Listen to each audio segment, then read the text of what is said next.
Salut à tous. Alors aujourd'hui, je vous présente ma nouvelle voiture. Alors avec son look des années 50, on pourrait croire à une vieille italienne pour vivre la Dolce Vita, ou alors peut-être même une vieille française pour aller chercher le pain au coin de la rue. Et non, vous vous trompez, c'est une japonaise et elle date de 1991. Vous allez me dire, mais qu'est-ce que c'est que ce truc? Vous le savez, j'aime les bizarreries automobiles. Vous vous souvenez forcément de mon Renault Aventime vert Taiga, un des plus gros échecs de Renault. Eh bien la Figaro, c'est tout l'inverse. Ça a été un énorme succès à son époque, bien plus grand que ce que Nissan avait imaginé. Plus de 10 fois plus grand en fait. Pourtant, vous n'en avez sûrement jamais entendu parler parce que cette voiture n'aurait jamais dû quitter le Japon. Elle a été vendue exclusivement là-bas, donc uniquement en conduite à droite. Quand Nissan l'a présenté en 1989 au salon de Tokyo, ils avaient prévu d'en produire 8000. Sauf que beaucoup plus de personnes se sont montrées intéressées pour passer commande. Malheureusement, Nissan n'a pas pu contenter tout le monde et seulement un tout petit peu plus de 20 000 Figaro seront produites. Pour décider qui aura la chance de pouvoir acheter une Figaro, une loterie a été mise en place au Japon. Pouvoir acheter une Figaro en 1991, c'était déjà une victoire. Pourquoi un tel succès ? Parce qu'honnêtement, c'est une voiture géniale et très en avance sur son temps. En fait, ce qu'il faut comprendre, c'est qu'avec cette voiture, Nissan a inventé le style néo-rétro dans l'automobile avant tout le monde. Mini, Volkswagen ou encore Fiat n'ont fait que copier ce que Nissan a lancé à la fin des années 80 avec la Pike Factory. Alors ma Nissan Figaro, elle est loin d'être parfaite. Il y a plein de trucs qui vont pas. Le truc le plus obvious, ça va être à l'arrière avec la peinture qui s'écaille. Regardez-moi cette peinture dans l'état où elle est. Ça a été repeint à la bombe, on dirait un Frozen de chez BMW, c'est n'importe quoi. Et en fait, si tout ça a un problème, c'est que ici un jour, elle s'est fait taper en fait. Là, clairement, il y a un gros défaut où ça a été tapé. Mais j'ai de la chance dans le sens où ça a déjà été remplacé. Et toutes ces parties-là sont intactes. Donc ça, c'est au top. J'ai juste un petit carrosserier à mandater pour cette partie-là. Donc ça devrait aller. Sinon, à part ça, ça va encore à peu près. La peinture est passée, mais 91, donc on va pas être surpris. L'intérieur, on en parlera juste après. Il y a quelques petits points de rouille, forcément. Un petit peu de rouille ici, des petits trucs. Voilà, là, on a le chrome qui s'écaille un petit peu. C'est clairement... En gros, si vous voulez, mon Aventime, je l'ai acheté pour qu'il soit vraiment nickel. Celle-ci, je l'ai achetée en tant que merguez et ça me va tout à fait.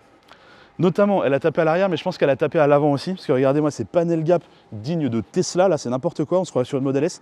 Ça, c'est pas OK du tout. Et tout le capot a légèrement reculé. Et du coup, il vient frotter ici. Et du coup, ça vient tout abîmer la peinture. Donc, c'est vraiment une grosse merguez. C'est plus une voiture un peu projet, mais ça me va tout à fait. Moi, je vais essayer de faire en sorte de la rendre un petit peu plus belle de jour en jour, mais sans en faire trop. Je veux pas que ce soit une voiture de showroom. Clairement, mon but, c'est pour pouvoir me balader en été dans Metz avec, et ça va être parfait pour ça. Vous voulez voir l'intérieur? Allez, let's go. Alors forcément, c'est une conduite à droite, comme c'est une voiture strictement japonaise. Alors on a des tapis qui sont un petit peu dégueulasses, etc. L'intérieur, bon, c'est un intérieur qui a 33 ans maintenant. Donc forcément, c'est un petit peu abîmé, voilà, c'est pas incroyable, mais je trouve qu'elle a pas si mal tenu. Et ça lui donne une certaine patine qui est pas désagréable, je trouve. J'aime bien son style qui est pas neuf, quoi. Et bon, bah, du coup, il y a plein de trucs qui marchent pas dedans, mais il y a plein d'équipements. C'est assez incroyable. On se retrouve avec les vitres électriques par impulsion, ce qui est quand même incroyable. On va se retrouver avec une direction assistée. On a un lecteur CD au milieu. Alors, c'est une boîte automatique. Ça, je n'ai pas encore parlé de tout ce qui est mécanique, mais c'est une boîte automatique 3 rapports. Donc, c'est lent. C'est lent, ça se traîne, c'est poussif au possible.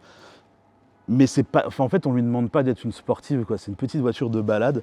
Et dans cet exercice, elle est au top. Alors, en termes de motorisation, c'est assez drôle. Parce qu'en fait, toute cette voiture, elle est basée sur la Nissan Micra. Oui, ma porte grince énormément. Elle est basée sur la Nissan Micra K10. Donc, en fait, même techniquement, elle est basée sur la Nissan March, puisque c'est une voiture qui a été vendue qu'au Japon. Elle est surtout basée sur la version Micra du Japon qui s'appelait la March. Et en termes de motorisation, comme je le disais, on est sur un 1 litre turbo de Nissan March. Alors ça fait 76 chevaux, c'est vraiment pas énorme, mais ça fait le taf. Là où c'est marrant, c'est qu'il y a énormément de personnes qui pensent qu'une Nissan Figaro, c'est une K-Car. C'est pas du tout une K-Car, déjà par rapport au moteur, puisqu'elle fait 1 litre, alors qu'une K-Car c'est limité à 660 cm3, et de toute façon, elle est trop grande.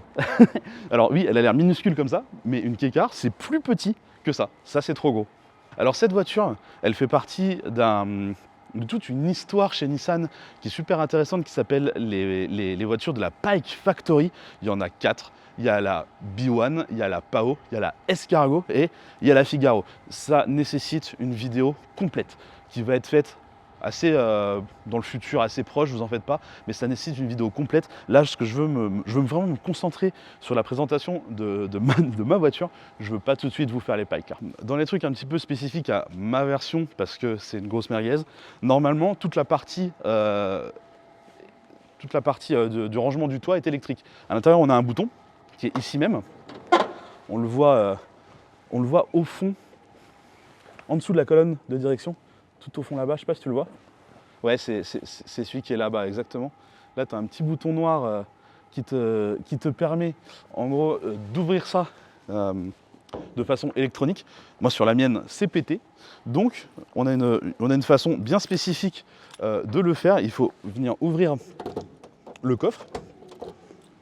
Le coffre qui est immense, attention. Regardez-moi la taille de ce coffre. En fait, il est ultra profond. Donc ça, c'est assez drôle. Et donc pour l'ouvrir, moi je dois ouvrir le coffre.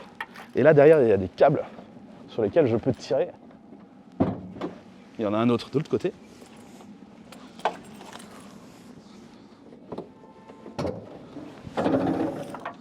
Et du coup, là je peux sortir le toit. Le toit qui a toujours été manuel. Là c'est marqué en japonais qu'il ne faut pas le prendre par un autre endroit parce que sinon vous allez vous pincer les doigts. Et là ça permet de refermer le toit. Alors il y a une petite sécurité à l'intérieur avec des petits latches qui permettent en gros de sécuriser correctement le toit. Et en fait ce qui est génial, c'est que la capote elle est vachement épaisse et du coup c'est plutôt bien insonorisé. Moi j'ai ramené cette voiture par l'autoroute, alors on roule à environ 110 km/h et en fait on est vraiment bien dedans. Ça fait pas trop de bruit à partir du moment où on roule pas trop vite. Alors pour latch le mécanisme c'est comme ça et comme ça. On va remettre ça en place. Et voilà, là on se retrouve avec quelque chose de vraiment complètement fermé. On a un petit coupé qui est vraiment pas désagréable. Et en plus, en vrai, je suis bien dedans. J'ai largement la place qu'il me faut. Je suis vraiment au top quoi. Je pourrais vraiment faire de la route avec cette voiture. Alors, ça avance pas, c'est pour ça qu'on n'en fait pas. Mais on est confortablement installé. Bon, on va rouvrir le toit parce qu'on a un peu de soleil, on va en profiter quand même.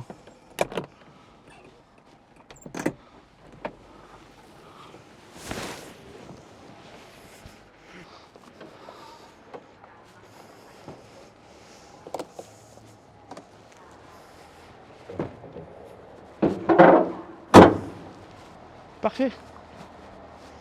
Alors, encore un truc qui marche pas sur ma voiture.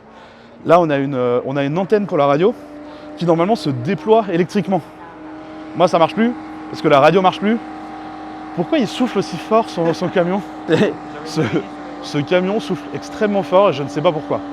Je ne sais pas. Il fait pas aussi chaud normalement. Je pense qu'il a un vrai souci. Il a un vrai souci avec ce camion. Oui, bien sûr.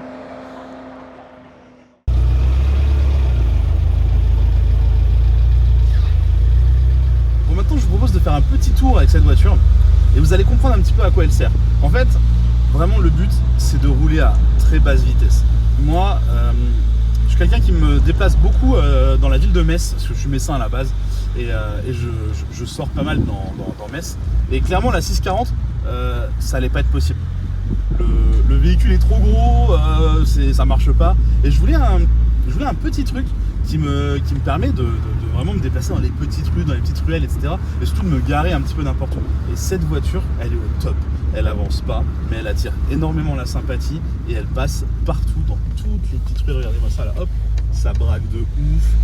On tourne, on est bien. Et en plus, il n'y a personne qui râle. Parce que les gens en ville, ils ont tendance un petit peu à être pas contents. Et cette voiture, elle attire tellement la sympathie que finalement, bah, ça marche trop bien. Regardez là, on passe juste derrière la cathédrale. C'est une toute petite rue. Là, je vous fais visiter Metz en même temps, mais j'adore cette ville, donc c'est normal. Et là, on passe dans les toutes petites rues et cette voiture, elle est parfaite pour ça, quoi. On roule sur les pavés, mais les suspensions sont tellement mollassonnes qu'en fait, on n'est pas secoué. La voiture, elle vibre dans tous les sens, mais nous, on n'est pas secoué, ce qui est assez marrant.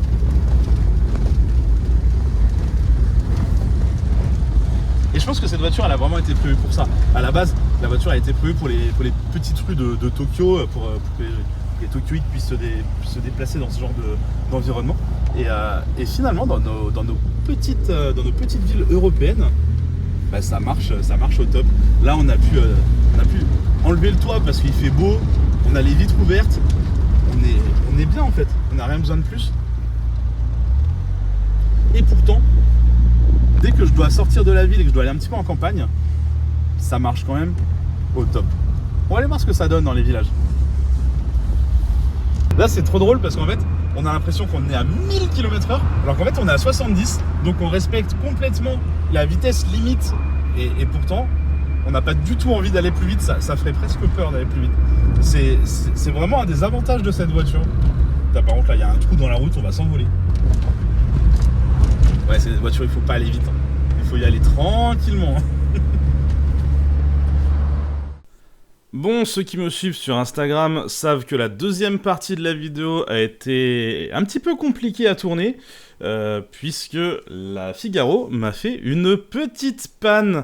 Alors j'ai tout raconté en story sur Insta au moment où c'est arrivé, donc je vais juste vous rebalancer les stories parce que bah, j'ai pas pensé à le filmer en paysage, donc vous allez avoir un truc un peu plus portrait, mais au moins c'est dans l'ambiance du direct. Ok, donc on a une fuite de LDR sur la Figaro. Décidément, ça me suit, ces conneries. En fait, on l'a déplacé de 2 mètres et là, je me suis dit, ouh là là là là, qu'est-ce que c'est que ce bordel?